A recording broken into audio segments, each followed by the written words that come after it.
Na minha infância e durante boa parte da minha adolescência, nunca precisei da ajuda das pessoas para fazer aquelas coisas comuns que qualquer pessoa faz todo dia.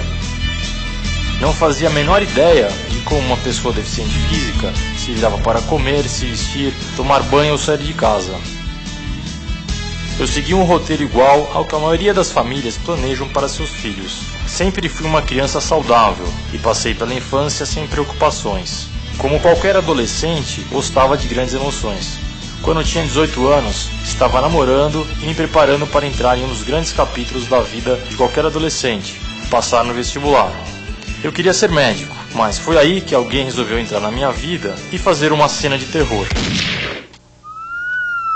Fui assaltado e levei um tiro no pescoço.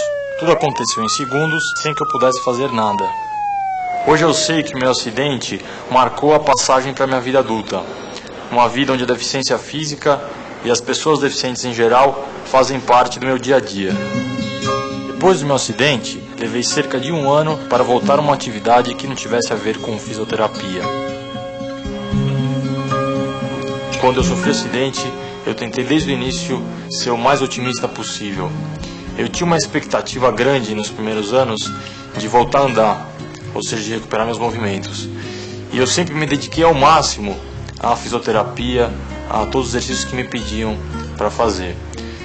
Nesse processo é fundamental a participação da família e dos amigos.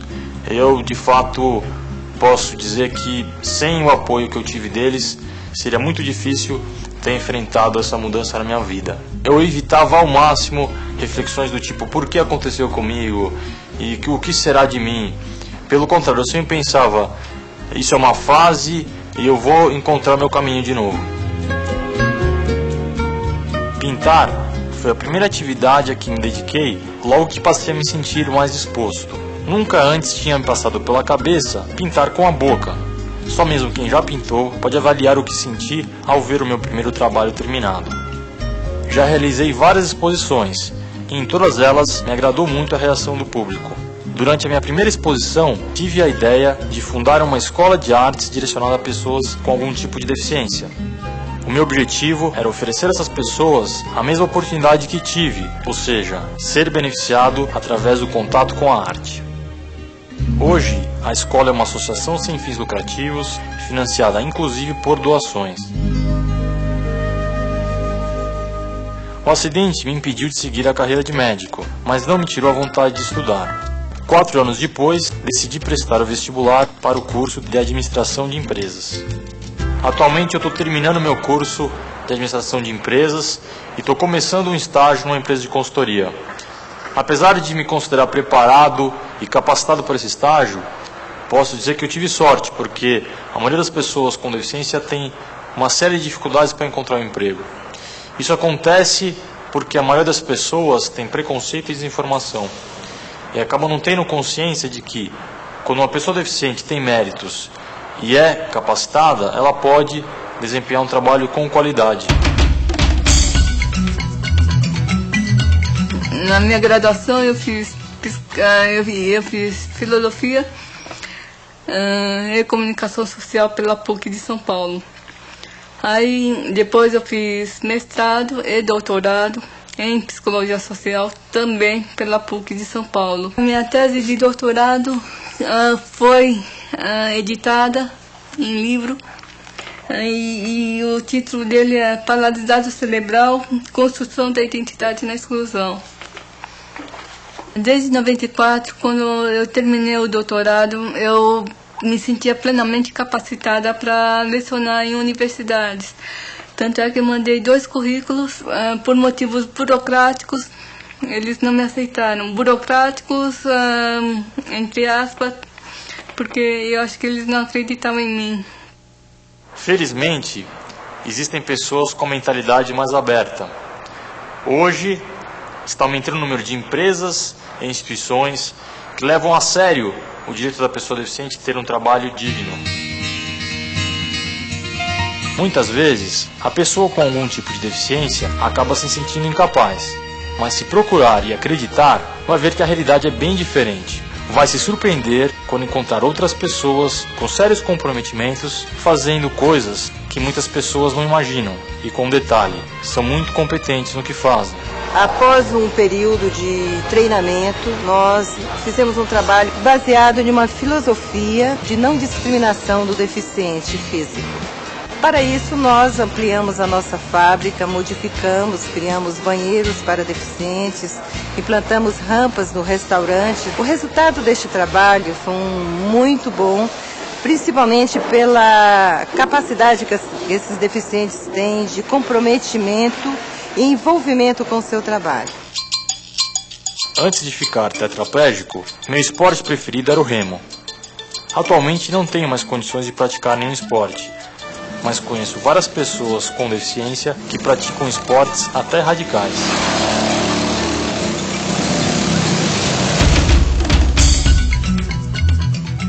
Há 10 anos atrás, nós vimos um filme de um veterano de guerra do Vietnã. Ele não tinha braços e pernas e era especialista em descer rios de corredeira mergulhando. Nós começamos a desenvolver técnicas adaptadas ao Brasil para portadores de deficiência física mergulharem. Essas técnicas foram se desenvolvendo, inclusive com o auxílio do colete equilibrador. O colete, quando ele infla, ele muda a estabilidade do mergulhador na água. Com o colete, ele pode graduar sua posição, ficando na horizontal, sentado, de pé, e qualquer posição que ele queira. Com isso, até um tetraplégico pode mergulhar. Eu não mexo do peito para baixo. Minha lesão é bem alta, né? Minha lesão na medula, né? Para mim é fantástico, porque embaixo d'água não tem barreira arquitetônica, não tem obstáculo, não tem nada que prenda. A sensação mesmo que eu tenho é de voar embaixo d'água. Para quem acha que o esporte adaptado é só uma forma de lazer, é bom ficar sabendo que os atletas com deficiência estão cada vez mais participando e vencendo competições aqui e no exterior. Desde 1972, o Brasil já participa de competições internacionais, especialmente os Jogos Paralímpicos. A gente teve em Atlanta com atletismo, natação, com basquetebol, com futebol, que é uma modalidade específica para paralisados cerebrais, com judô, com esgrima, ciclismo, halterofilismo, tênis e tênis de mesa. A melhor participação delas todas acontece em 1988, em Seul, quando nós voltamos dos Jogos Paralímpicos com 27 medalhas, né? E o nosso desporto abrange todas as áreas de deficiência. As pessoas interessadas em fazer do portador de deficiência, do seu filho, um atleta paralímpico, devem procurar uma associação na sua cidade. Ou então o próprio Comitê Paralímpico Brasileiro.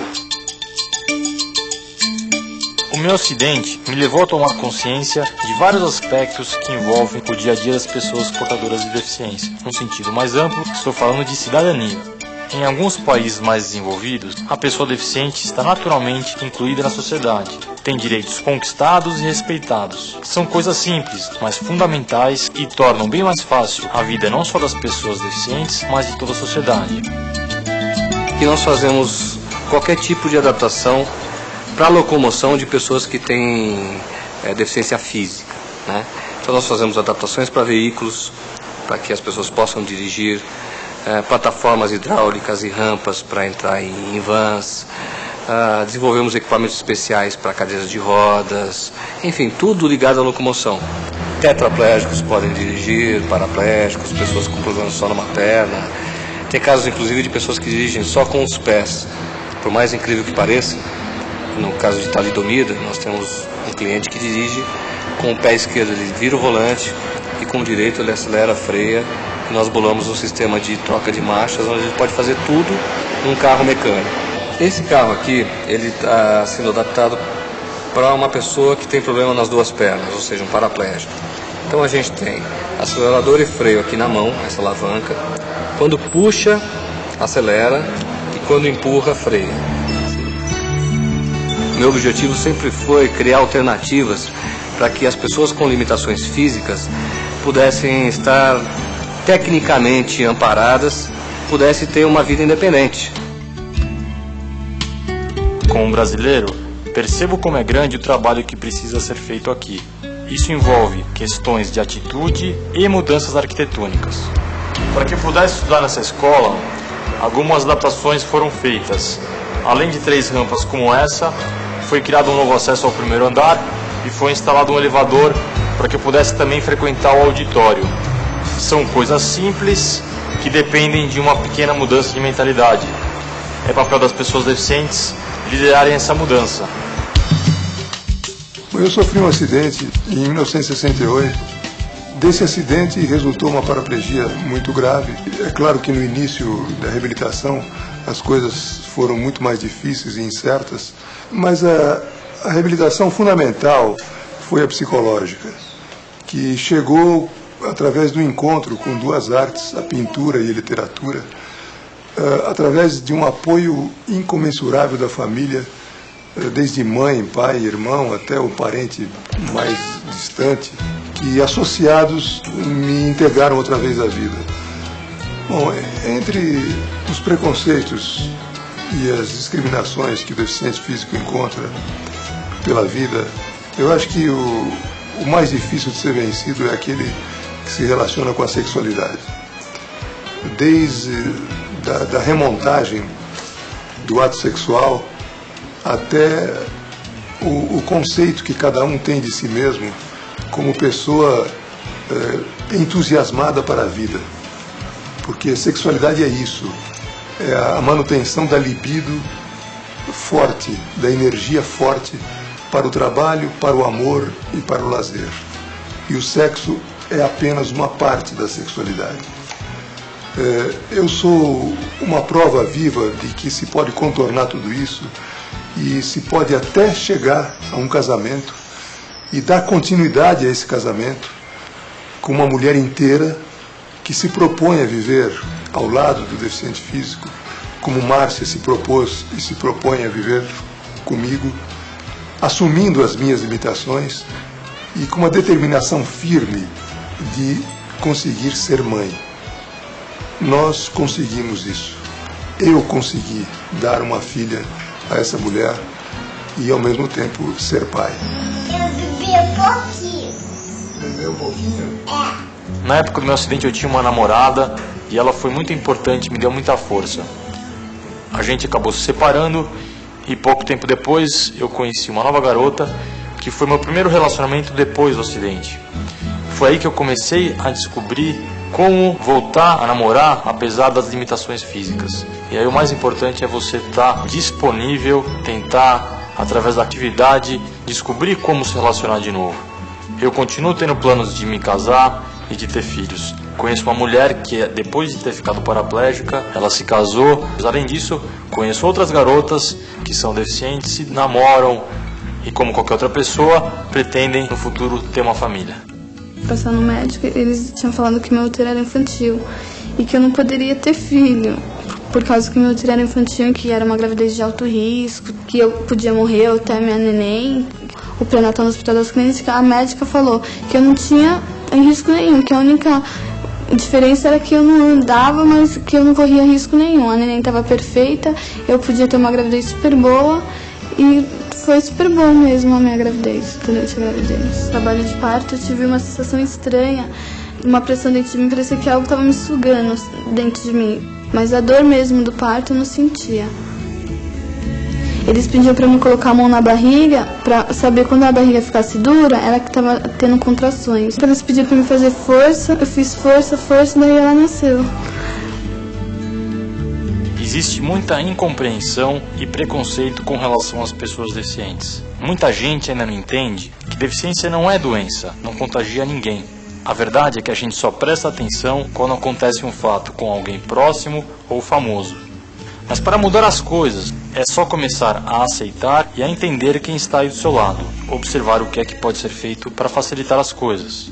Você vai descobrir que é bem menos difícil do que imagina. E tudo que se fizer para facilitar a vida da pessoa deficiente, pode ter certeza, vai facilitar também a vida de todos.